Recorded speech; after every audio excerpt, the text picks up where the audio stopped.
The advice and opinions expressed by the host of Autism-Live and her guests are meant solely as suggestion and should not be in any way construed as child-specific advice. The Center for Autism and Related Disorders advises working with a board-certified behavior analyst who has experience with autism before starting any intensive behavioral intervention. Any choices you make in determining your child's treatment are completely at your own discretion.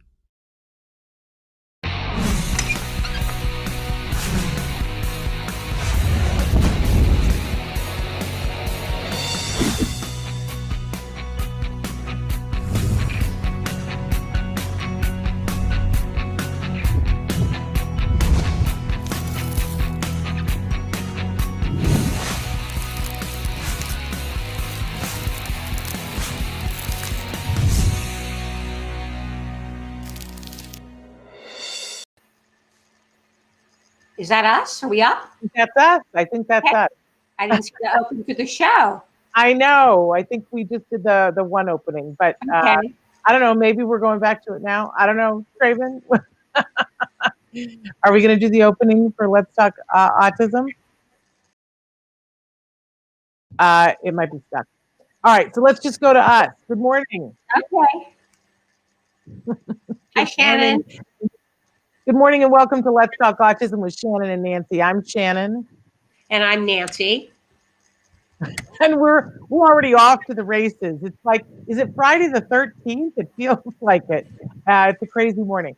But we're here, and that's the important thing. And we're going to be here with you for the next hour live, Nancy and I together. And I'm so excited to be here with my good friend, Nancy Alspaugh-Jackson. How you doing, Nancy? I'm doing good. It's good to be here with you, Shannon.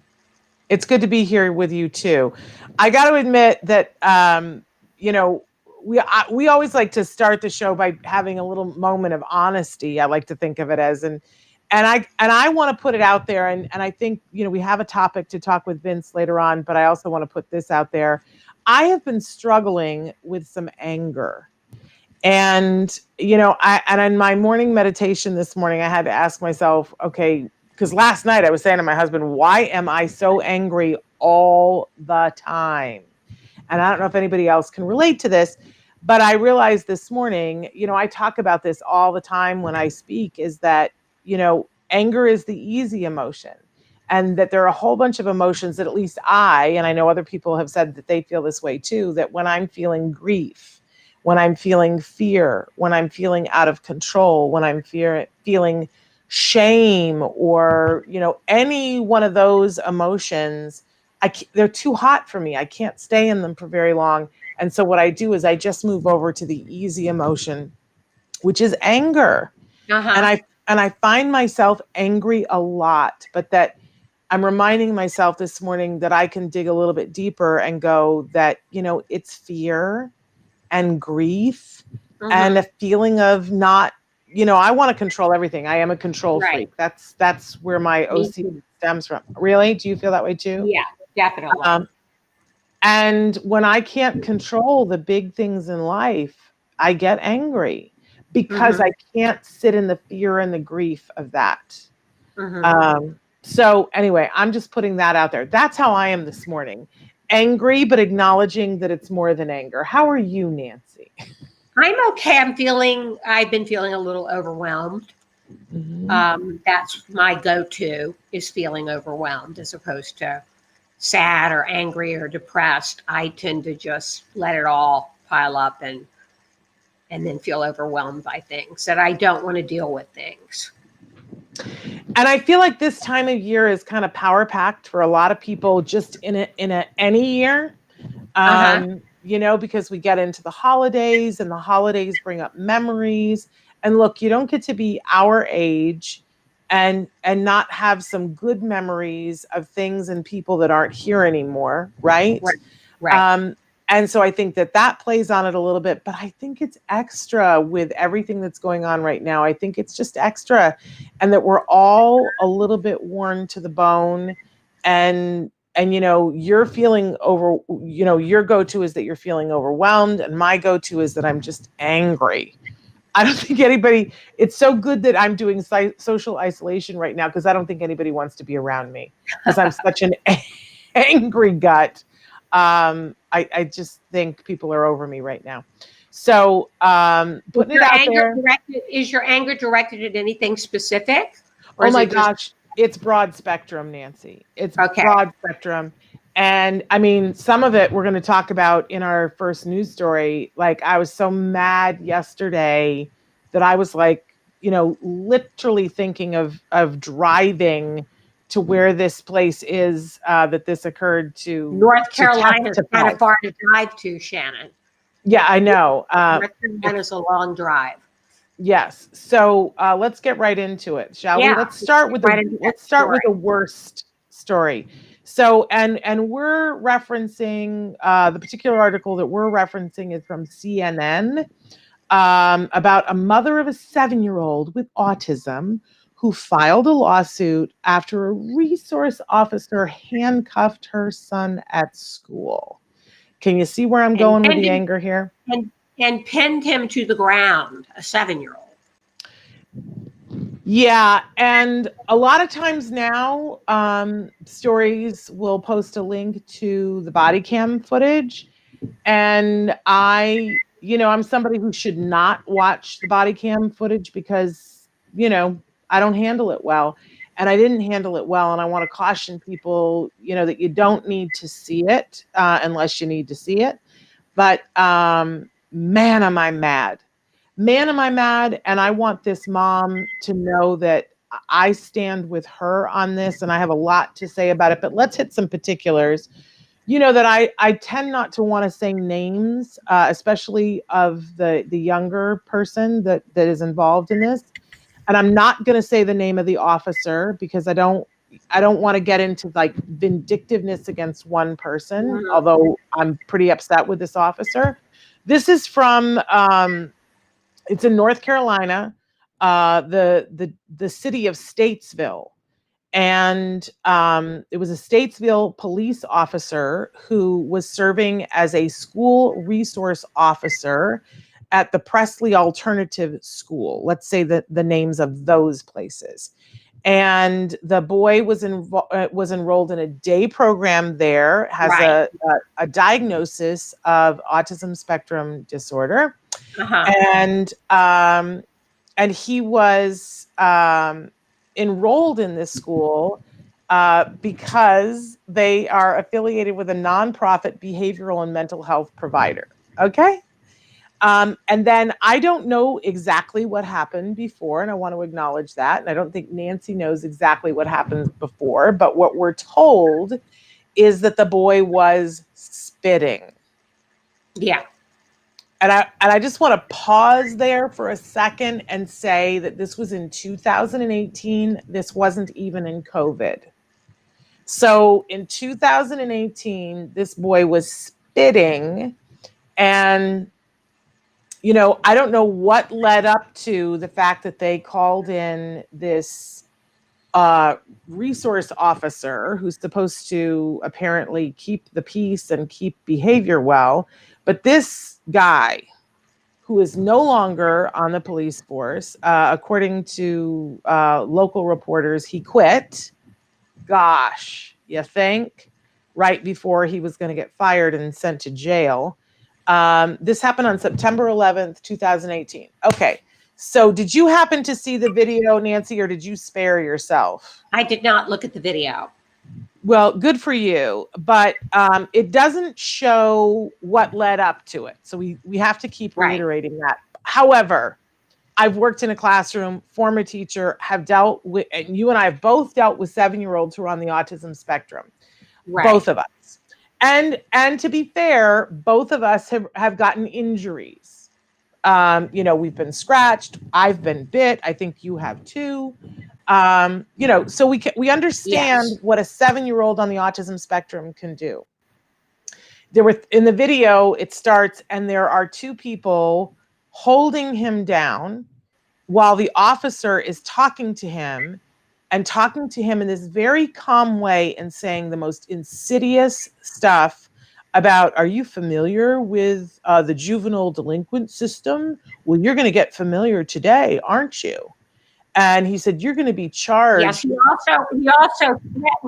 he also threatened the boy by saying, after he put him in the kneeling position with his arms pinned behind him, said, "If you spit on me, I'm going to put a hood on you." Yes, yes, you're absolutely right. He said that. I stood up and yelled at the video when that came up. I was so mad. Mhm. And when they're putting the handcuffs on him, he's very calm.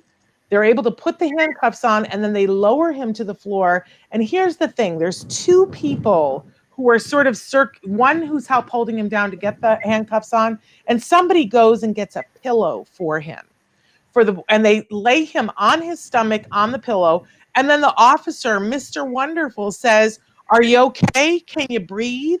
And then sits there and talks to him about, I don't know, sports and all this other stuff. But every once in a while says, "Well, you've met the wrong person. You're not going to get away with this," kind of BS in this very kind of, I'm a nice guy sort of way. I think it's over 28 minutes that he laid there on the floor with his face on a pillow until his mother got there and lost her mind. And you see in the video, because it's all edited, but you see that she's like, and they uncuff him and she immediately picks him up and he, is attached to her and they sit there and she's holding him. And I think every mother can relate to that pose. And I will tell you that the boy laid there calmly for over 20 minutes and the police officer kept touching him. At one point, the police officer wiped tears off of his face. And finally, he kept like taking his arms and touching his arms. And finally, the boy starts to cry and says, "Get away from me. Stop touching me." And he's sobbing. He's sobbing. And that police officer deserves to never be in law enforcement again. But I'll tell you who I'm mad at. And I'm so glad that this mom is suing the school, because whoever those two people were who stood there and said nothing and didn't call the police on that man, the mom, he has not been able to go back to school. The mom has had to leave her job to homeschool him. I hope she takes that school to the cleaners, because I'll tell you what makes me so mad. And this is where my anger, is that I know it's hard. I've worked in school districts before, and I know when you are a person that's there and somebody's doing something, I know it's hard to speak up. But we are charged. If you are working in a school, then you are someone who is known as a court reporter. You are legally responsible to stand up for your kids and to report when someone is doing something that is hurtful to them. And that includes the people you work with. That is a legal bond. And if you don't do it, you are personally legally responsible, and the school that hires you is legally responsible. So I am thrilled that this parent is suing, and that she's not just suing the police department, not just suing that police officer, she's suing the school, and she should be. And that's why I said last night, I was like, I want to drive there and testify for her, because the two people who stood by should feel very badly. And we want to send a message to people that we don't stand by when people are treating our children horribly. We cannot afford to stand by. And I was really shocked that this school, which is basically a special needs school. Well, they're affiliated with a program, so they should know better. They should know better. Yeah, they should know better. That's what I was shocked about. And you know what, Nancy? Maybe they did know better. And that this police officer was just one of those power-hungry people who was like, I've got a 7-year-old boy. I think I'll teach him a lesson. Right. But the people who were standing there should have said, what are you doing? And, maybe if they were like, okay, he's going to handcuff him for a minute. But when he was saying, I'm going to put a hood on you, when he left him there, whoever went and put the pillow under his face knew it wasn't right. And they stood there.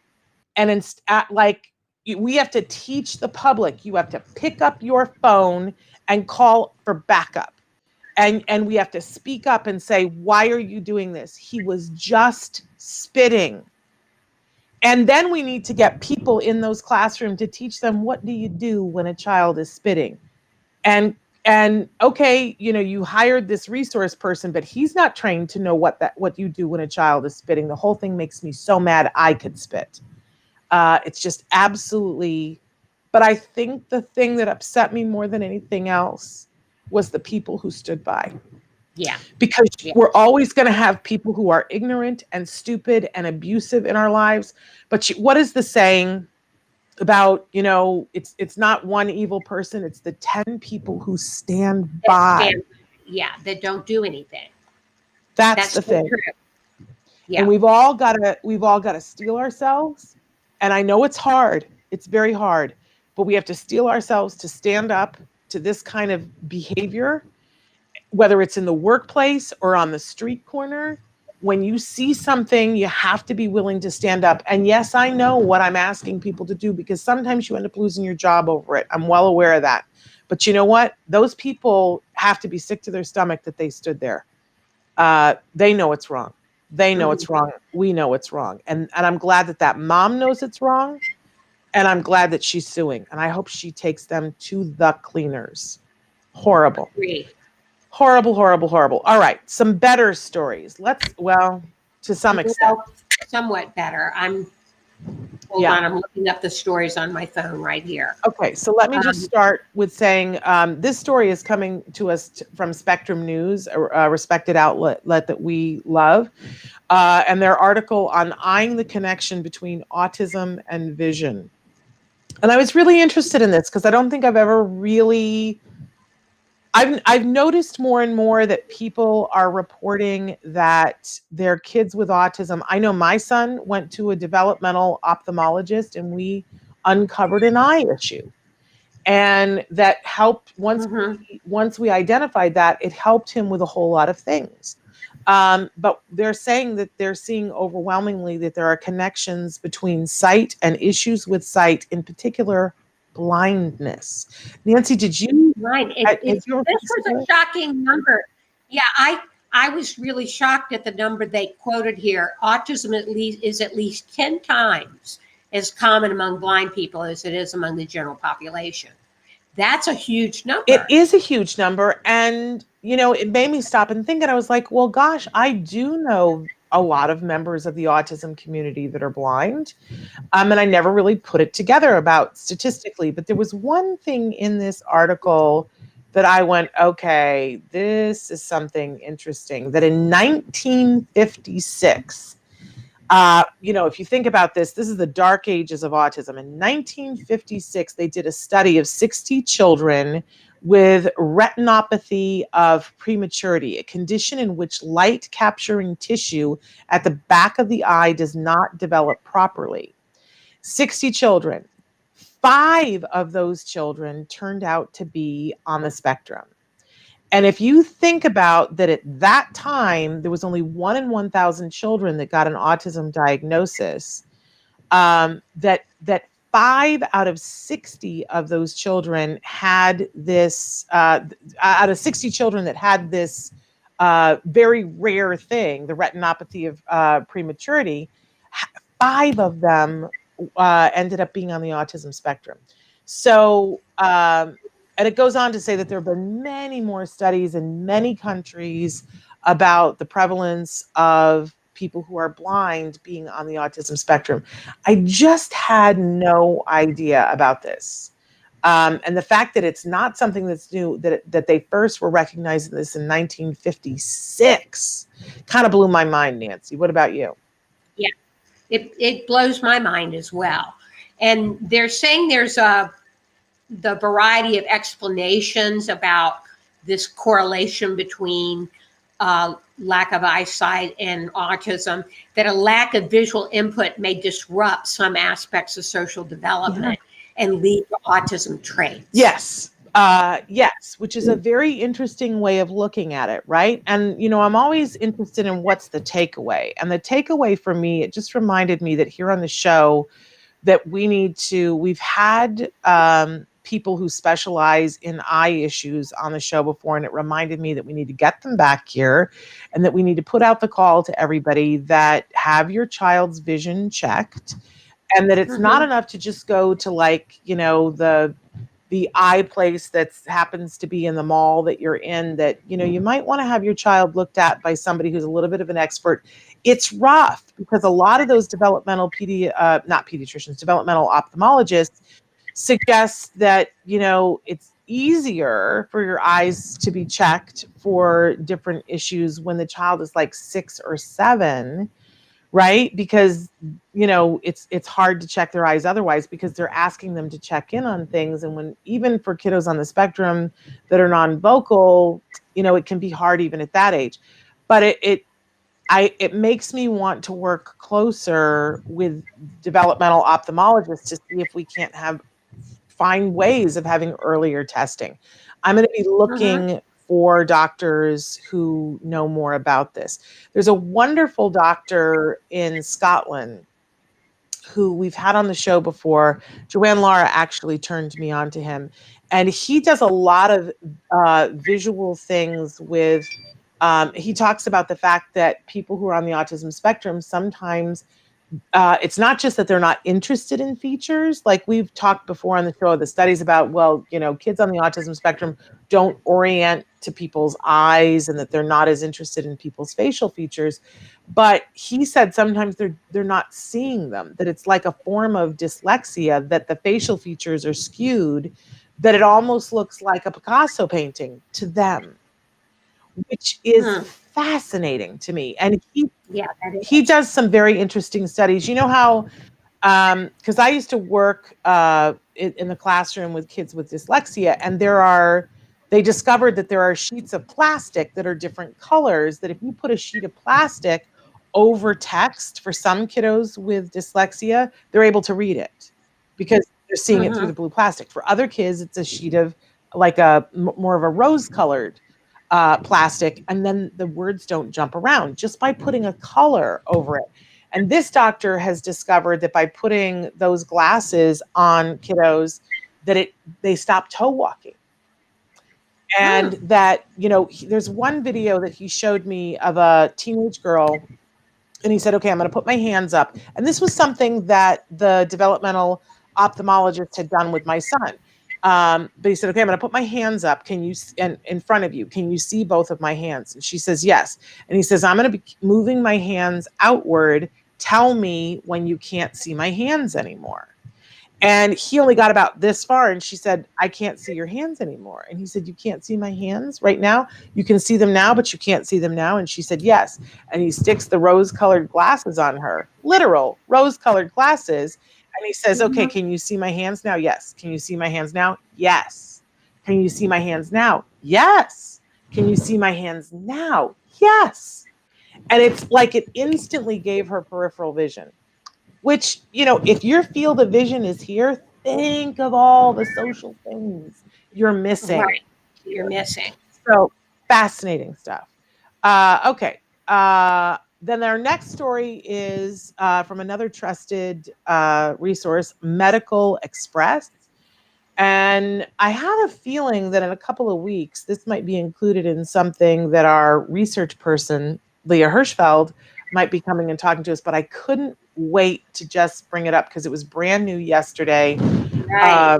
This is something that I've heard discussed before, but this is actual evidence found of a link between gut microbe deficiency and autism spectrum disorder.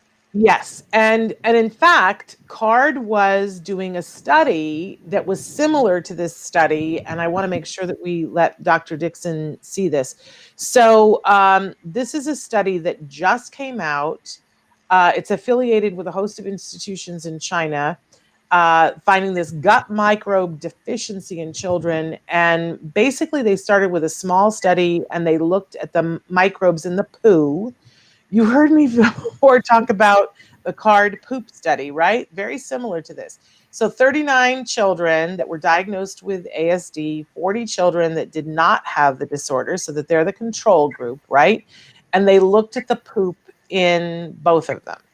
And they were careful with who the 40 children that they picked that didn't have the diagnosis, because they wanted to make sure that they were the same age, that all the other things would be equal and even, like they lived in the same part of the world, that they had the same sort of diet, so that we couldn't explain away any difference in their gut microbiome by something like, well, they live in the Netherlands and they live in China and their diet is probably different. So I thought that that was great. Now, in the CARD study, they were taking a look at CARD clients' poo, and they were looking at their siblings' poo, and they were looking at other children from the area that didn't have a diagnosis and didn't have a sibling on the spectrum.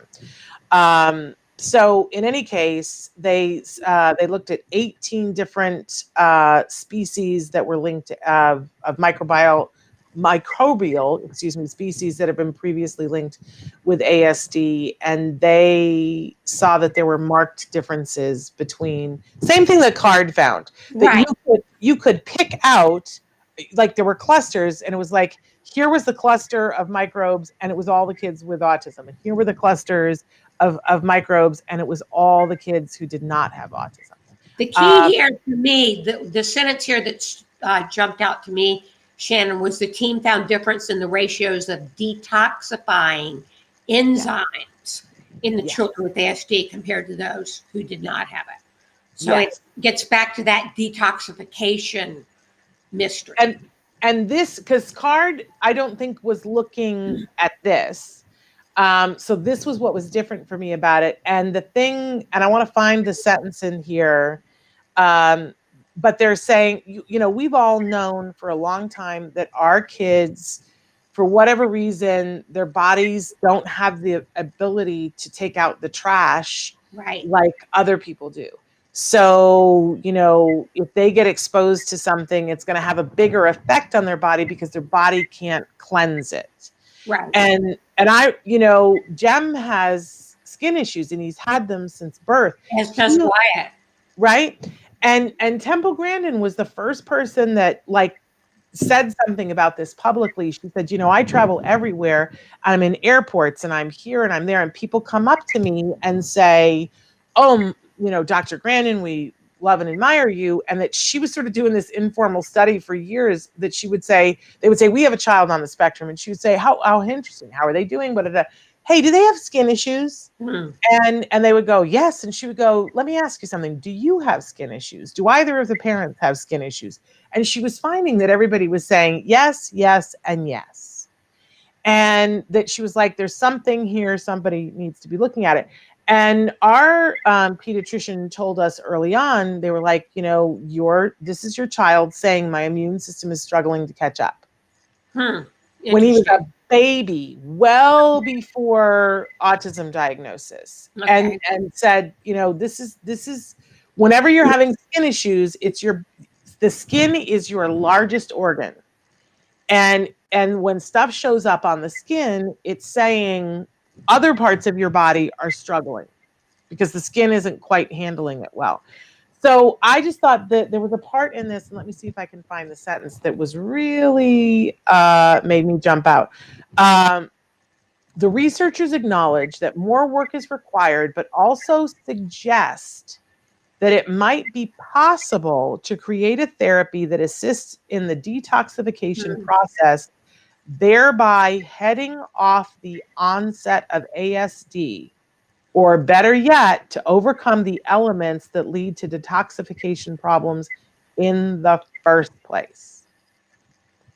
So if they found children were not infants, were not detoxifying, they could head off the onset of the ASD symptoms possibly. And, you know, in a beginning study, that's a pretty bold statement. Yeah. So I thought that was pretty interesting. And I know, you know, the CARD research, they were looking at it in a very specific way and seeing that there was a difference in the Clostridium. So we'll have to get somebody to explain to us what that means.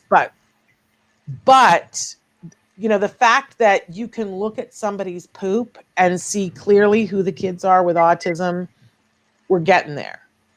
We're getting there. And it's not just one study that's finding that, it's multiple studies. And I think when everybody gets together, they're going to have some really good answers for us. And I'm encouraged by that. So that's wonderful. Now, I believe that we have Mr. Redmond with us. Oh, good. And let's pause for 1 second because I've been looking at we've got Vince. There he is. Fabulous. I just want to. I just want to address, hi, Vince. Vince Redmond, licensed marriage family therapist. Vince, we're just going to address, because some people have written in, I'm saying hi to Amanda and to Arl and to Sarah and to Moons of Roses. What a lovely, lovely name for Facebook. And saying hi to Michelle. We're so great to have you here.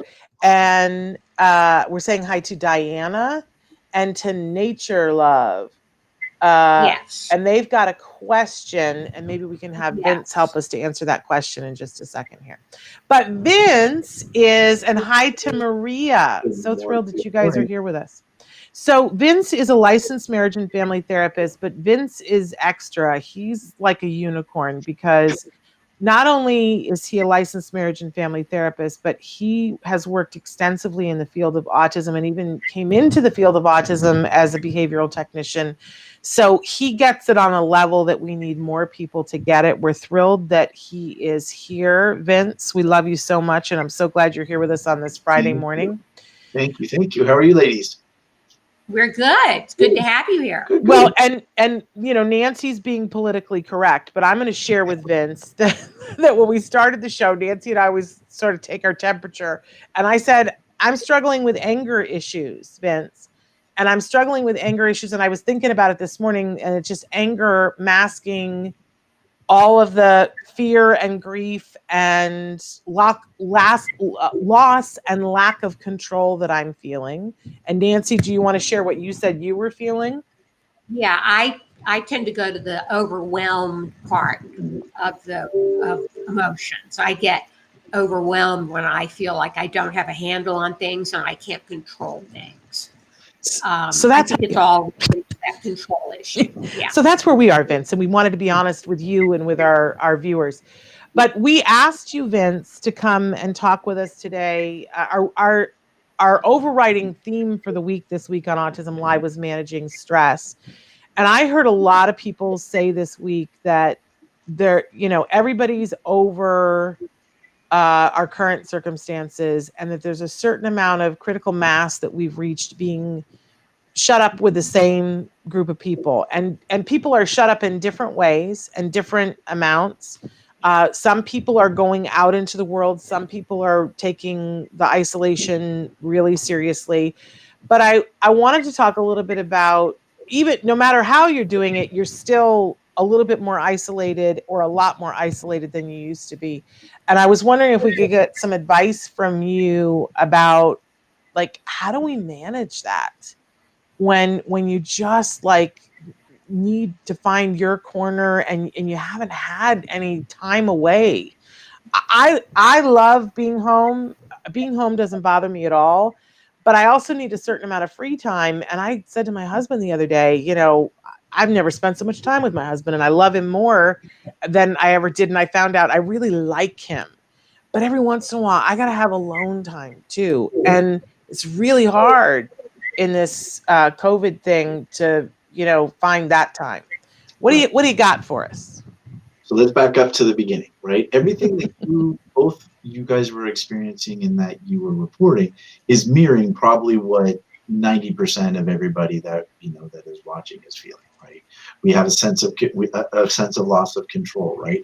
We can't go out to where we want to go. We don't get to see who we want to see. We're not able to celebrate the way we want to celebrate. And as far as I know it, everybody in California just had all of their holidays canceled, right? So, the way it is we're living in an environment right now that is completely different than what we're used to. So, however, is that a loss of control? To some extent, it's a loss of opportunity. It's a loss of rituals, routines, and celebrations that we're used to.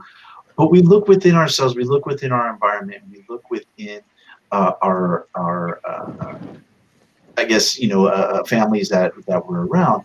What are the things that we control? What are the things that we can experience? What are the things that we can do differently? And what are the things that we can change for the positive, right? I think a lot of things have been forced upon us to change, right? I mean, it would slam the door on March 16th, and that's it. You can't go outside. But then as things have evolved, we now and I hate using this, but I'll use it anyway because it's a very common term now. Using our new normal, right? We have our new normal, and that includes masks and temperature checks and limited lines and reservations at Target and that kind of thing. I think that's the next thing right now that they're talking. Target, Walmart, Best Buy, having reservations for the holidays rather than letting people just go, willy-nilly. So with all that being said, we have all of these controls or all of these changes that are happening at the same time. If we remember, human beings, as a being, we do not do well with change. We are habitual, routine creatures, and we fall into these routines because they give us comfort, they give us security, and it gives us predictability. When that changes, we get very anxious. When we're not able to have direction with it, which, let's be honest, we haven't had a whole lot of direction. It seems to change week to week. That creates anxiety because there's no predictability. And then we lose our sense of autonomy because we're being limited on our freedoms and the things that we used to have. So that's creating all this anxiety. This is creating all this change because, again, by nature, we do not do well with change. And even positive change, if you really think about it, we don't do well with positive change either. We can go from, let's say, a 1-bedroom apartment to a 4-bedroom house. And somewhere along that line, we will try to convince ourselves to stay in the apartment. Because that's just human nature. It's human nature. Is that just, yeah. Okay. So that's what we're experiencing now. We're experiencing that pullback of, I want it the way it was because that's where my comfort is. That's where my security is. That's where my predictability is. However, that's not going to happen, right? That's at least not for anywhere in our near future. So we adapt. As we all know, humans are extremely adaptable and we will adapt. But now it comes with our choices. Now we choose to try to resist or we try to adapt. And that's where every family, and like you were saying, Shannon, everyone has different dynamics that are extremely important, extremely valuable, extremely truthful, right? With medical fragility to, a size of family, location of family, and the such, right? So we have to look at establishing new routines, establishing new traditions, establishing new celebrations, right? Not just not doing them. And I think we kind of did that. It maybe I'm wrong, but I think we all kind of did that for the, we're on 7 months now, for the first 3 months. I know I had my 50th birthday and did nothing. It's supposed to be a monumental birthday. I had dinner. I took a drive in my car. That was really it, right? We didn't do anything because we thought this was temporary. We thought this was going to be over soon. But now that we know this is elongated, it's going to be a long time, we have to establish these new routines. Coming into the holidays, I think it's important that we celebrate. I think it's important that we create those celebrations, either it be religious or it be through family or it be through, new routines, new traditions, while keeping some of our old traditions, right? Keeping close to family that are safe, doing the same celebrations, through the religious holidays, through Thanksgiving, even coming up with Halloween, right? We all know that at least here in California, Halloween and trick-or-treating have been highly discouraged and told that that they're not allowed. Okay, yeah. Doesn't mean we can't dress up. Doesn't mean we can't have, little celebrations with a limited amount of family members, maybe a friend or two if you feel that they're safe, right? And they're able to come to your home, right? Create a celebration. Don't just discard it completely. Same for the holiday or for Thanksgiving. Same for Christmas. Same for Hanukkah. Same for all of our traditions in new coming holidays that are going to be 2020. This is the start of them, right? So if we build those routines, we build those celebrations, we start to create enjoyment again. We start to create things that we look forward to again. We start to create things that bring our family joy. And as we all know as parents, if our family's happy, that we're happy, right? But it's different. So that's what makes it really hard. And I think that's where our anxiety kind of waver up and down. Mm-hmm. And are you finding across the board that parents are feeling this anxiety? This is really widespread and common. Yes. Okay. Yes. So everyone who's feeling it, know you're in good company, because we're all feeling it. We're all there. And I think to varying levels, everyone is experiencing this, because, as I had mentioned, this isn't a female thing, a male thing, a Nancy thing, a Shannon thing, a Vince thing. This is human beings. We are habitual routine creatures. And so we struggle with change, even though it is either forced upon us, something that we have no control over, like a pandemic, or it's something that might actually be something that evolves us, something that creates new ideas and new situations. And going back to Shannon's comment, right? Finding new levels of relationship with our loved ones. Finding things that, hey, I actually really like my husband. I actually really like my wife. My kids are good kids. Those type. It doesn't hurt, to figure those things out, because it forces us out of our ruts. It forces us out of our routines. And so we're actually experiencing more family nights, more traditional dinners, more game nights, more actual conversations about what people are doing in their lives. How was your day? I haven't had as much conversation about my day ever. It's now to the point, well, nothing's changed. Pretty much the same as yesterday. I kind of feel bad because I run out of things to talk about. But that's good, right? That's obviously a good problem to have, because that means as a family, more people are talking, more people are sharing, more people are communicating, rather than mom going to this room, dad to this room, kids to this room, and we kind of do our own thing. Now, to touch on, go ahead, Shannon. Go ahead. Yeah, when you use that term "new normal," one of the issues that my son Wyatt has been struggling with is thinking this is going to be over soon. Like, okay, in November, we're going to go back to being normal. Yeah. And he keeps saying, are we going to go back to being normal in this month or this month? And it's very hard for me to explain to him this could go on for a really long time. Right. And I guess some of it is what the definition of normal is. What is, you want to identify, for Wyatt's sake, identify what is he missing? What are we missing? What are our kids missing? What was changed in their routine that they're missing? And then see if we can find a replacement for it. Okay. Right? And put our heads together and find what is the replacement for what's missing. Because normal obviously is, there is no normal, there's just life, right? That's the old adage. Is what is he missing? What does he want? What does he feel restricted with? And it could be access to friends, access to school, access to, outdoor sports, access to some creativity, some, I know why it's extremely creative. So, maybe it's, painting classes or being around other people that are creative.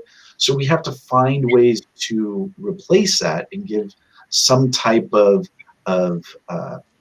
equitable replacement. So I understand everything's virtual now, but maybe it's a virtual class, or maybe it's a limited number of people that you feel safe, that they're able to get together outside and maybe paint or draw, or again, I'm just using that as an example, but for whatever it is that we're missing, right? I know for me, I could just speak for me, my new normal and the thing that I'm missing the most is sports.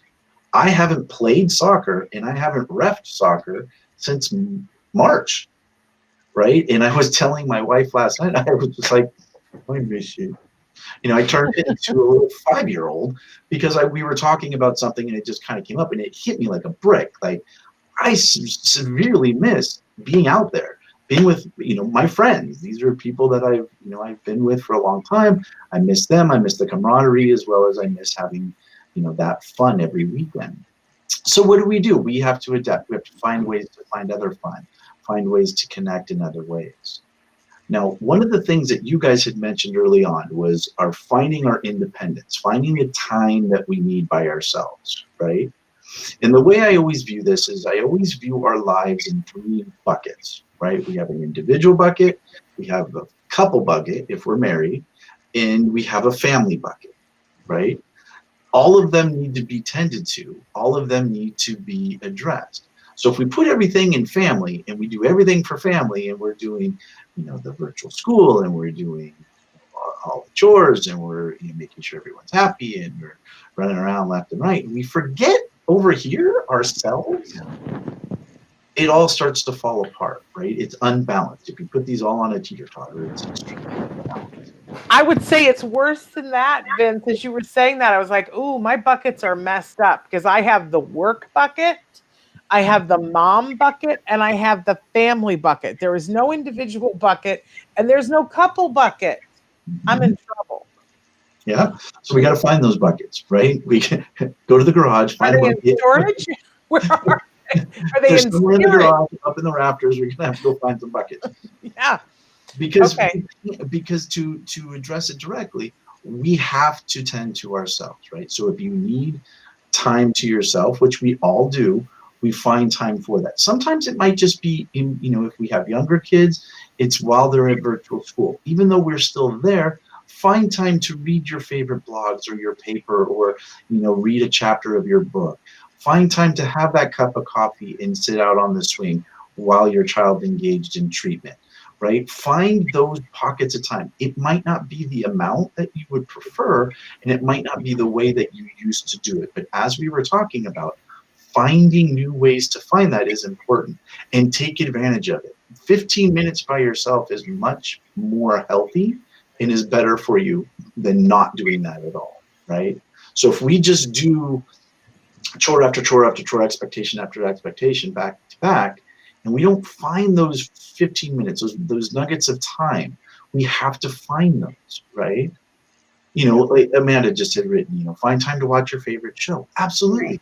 And the good thing nowadays is it doesn't have to be total show, right? Yeah. If you have one of your favorite shows is an hour, and you get 15 minutes, here and 15 minutes there, that's okay. Take advantage of it, because then you look forward to watching the next part.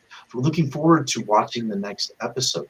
That gives us joy. It's anticipatory joy. We look forward to what we're going to do next, and that encourages us to then do it. But if we don't have that, and we have nothing to look forward to, we don't place that carrot or that nugget ahead of us, then we're not going to do it. It's really true. We should do a whole show on what everybody has watched in COVID, because TV, like, we've caught up on some stuff that I had never seen an episode of Game of Thrones. Never, not one, not ever. And we watched the whole thing as a family, and it was a thing. And we had a time every day that we would try to, if it worked, sometimes other things interfered, but we really look forward to it. And we've gone through many different series, but I was just saying to my husband last night, we're kind of between series right now. We haven't gotten into another one, and I feel a little bereft. But let me, the new one that I love the most, if you're at all a history buff, The Great. Have you seen that? Oh, my God. And Matt Asner is the one who turned me on to it. The Great. It's about Catherine the Great, but it's a very funny retelling, a modern retelling of how she rose to power. It's hysterical. Really? But very timely too. Okay. It's with Elle Fanning. It's really good. She really, plays really good. Catherine. She plays Catherine. Yes, and she's very good. I derailed us for a second, but I want to talk shows at some point. Hey, before we run out of time, Vince, we had somebody write in a question, and since you're here, they said, my daughter answers and follows directions when I insist for her to do it, and I have to raise my voice. How do I get instructional control? Okay. Choices and consequences is something that we have to look into, right? What's happened is that she's been conditioned to ignore you until she hears your tone reach a certain level, and then that activates her to attend. Good news is she attends. Good news is she's compliant. So she's actually reading it. The problem is what happened is over time, she's just learned that when mom speaks in regular tone, sometimes I don't have to do it, sometimes I do, and it, kind of varies. But when mom hits this tone, nope, gotta do it, because if I don't, I'm gonna get in trouble, right? So what we need to do is retrain it. We need to make sure we use our word, and it's funny that I'm saying it this way, but we have to use our words. I sound like I'm a PT again. And we have to be very clear. So we ask, let's say it's clean up our room, which is one of our most traditional commands, right? So we say, okay, You need to clean up your room. And then you walk away. You come back and they're still playing, they didn't clean up. At this point in time, you need to give them choices, right? It's not 5 more times. It's not 10 more minutes. It's not later down the line, right? At the second time, you come in and you say, okay, I see that you didn't listen. Here's your choice. You can clean up your room, and then we can go to dinner, and we can go to the next activity, or we can continue to have fun, or whatever is next on the agenda. Or you can choose not to clean up your room, and you lose, we'll say, your American Girl doll for the rest of the week. Or your iPad will be gone, all your electronics will be gone until Friday. So you make a choice. It's up to you. You can clean up your room and everything's good, or you can choose to keep playing and not clean up and lose your American Girl doll. You make a good choice. You leave, you come back. Now your choice is, you have no decision making now at this point. The decision making is purely on the child. Mm-hmm. If they cleaned up, great. You praise them, you give them loves and kisses, everything's great. The child now feels good because they listened, they made a good choice, they got reinforced for it. More likely they're going to continue to do that. However, they will test at some point because they're not sure if this is going to be 100%. So if you come in and they're still playing, you say, okay, that was your choice, and you take the American Girl doll and you walk out the room. I Now, love that. Most likely you're going to have someone chase you. No, I'm sorry. But you stay neutral and you just say, all you say, look them, get down to their level, look them straight in the eye and say, next time, make a better decision. This was up to you. Next time, make a better decision. You will learn from this. And then, of course, you're going to keep the doll in however long you said you were going to. Because what you're teaching them is you're teaching them that they are in control of their choices, not you. They can't blame you for something that they knew what was going to happen and they chose it. That's up to them. They now need to experience that. That's natural learning, right? Natural consequence. So however, make sure that when they do listen and they do clean up, you give them as much praise, love, kisses, high fives, tickles, everything to make sure that they know mommy and daddy are proud of them. Mm-hmm. Yeah, I love that. I just would add that, each kid is a little bit different. For my son, we would have had to have started with an antecedent thing first, saying, hey, guess what? When your room is clean, we're going to go and do that thing that you really like to do. So, but first this, then this. So that then it would be, then when he didn't do it, I would say, we're not going to be able to go and do that then. Right. So that it was something new and novel that he was going to get to do, as opposed to taking something that he already had away. That yeah. I just always found that worked better for him. And I will also say too, that what's scary for me as a parent is that, whatever you put in place, you got to follow through on it. Right. So be careful what you put in place. So if you say you lose your American doll for a week, you're going to have a week of misery. It's got to be enough for them to want to do it. But the one thing that we found with Jem was, and we had to be very careful so that we were following through, but in a circumstance like that, and I want to know what you think, Vince, because I don't know if this is for everybody, but for Jem, we found this. Mm-hmm. So if we had said, well, you have to clean, we were going to watch this movie that you want to watch, but you have to clean up your room. Mm-hmm. And then he wouldn't clean up his room. And I would say, well, okay, then we're not going to be able to watch the movie. And you're right. We would get this hysterical, and I could stick to my guns, but I wouldn't put a time limit on it. So I could stick to my guns and I could say, well, you still could clean your room. Mm-hmm. I understand you're feeling this way about it. And I'd be walking away. I'd be like, you still can clean your room. And if you did, we could still watch the movie now up to a certain point, when it was bedtime. But we always were interested in knowing what the out was for him and what the out was for us. It always had to do with compliance.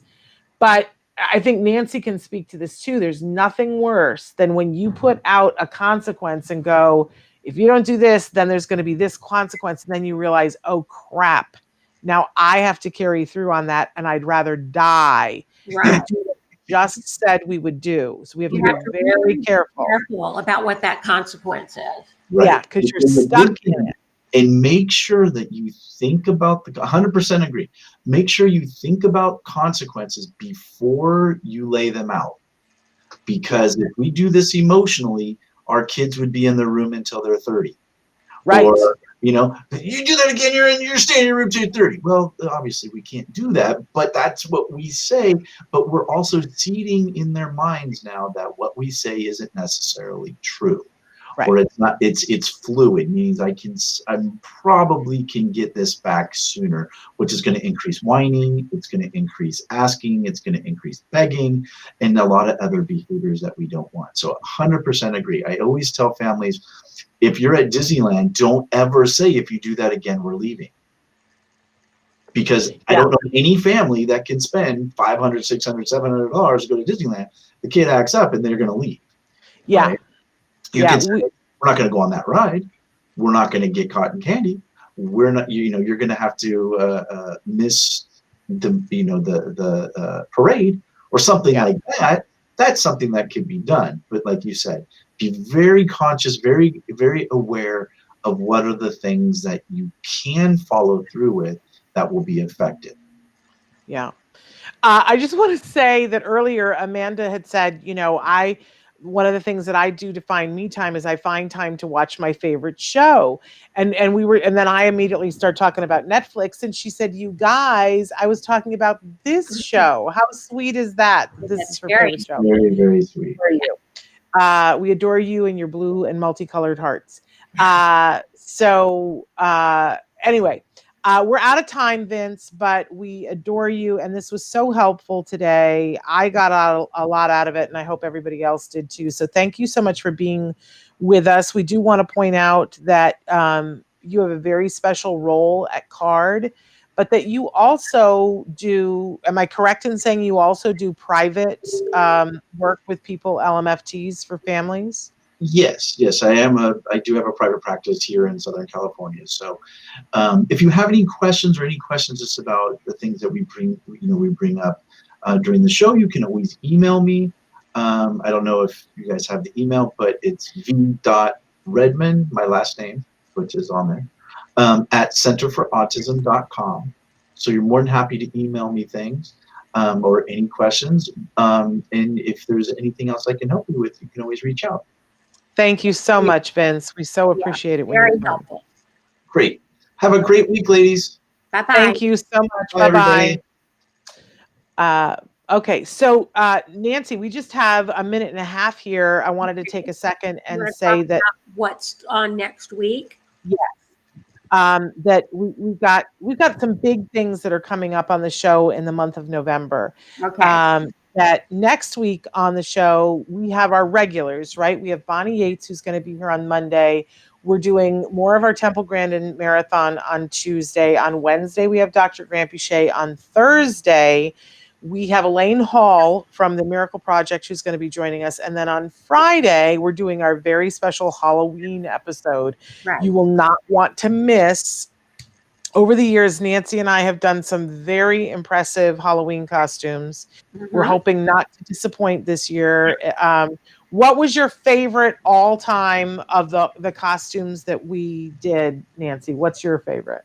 I think the Queens. It's funny. I was going to say the same thing. Yeah.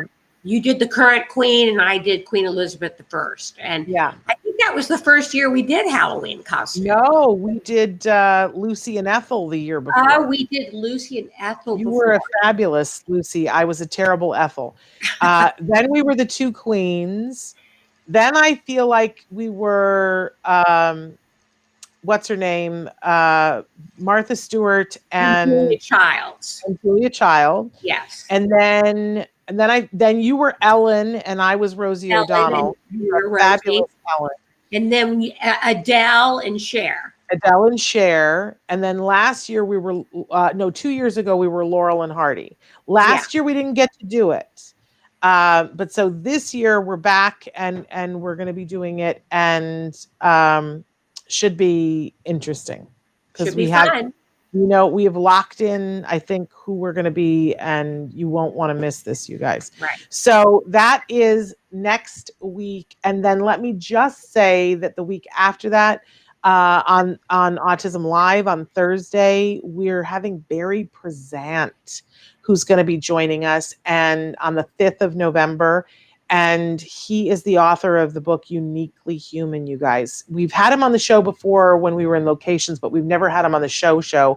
And on that same day, on November 5th at 4:00 in the afternoon, we're going to be hosting a town hall about conservatorship. We've got a wonderful lawyer who's going to be joining us to talk about conservatorship and what that is like for families. And Nancy, we'd love your input. Yeah, it's coming up. We've got our court date coming up. Okay.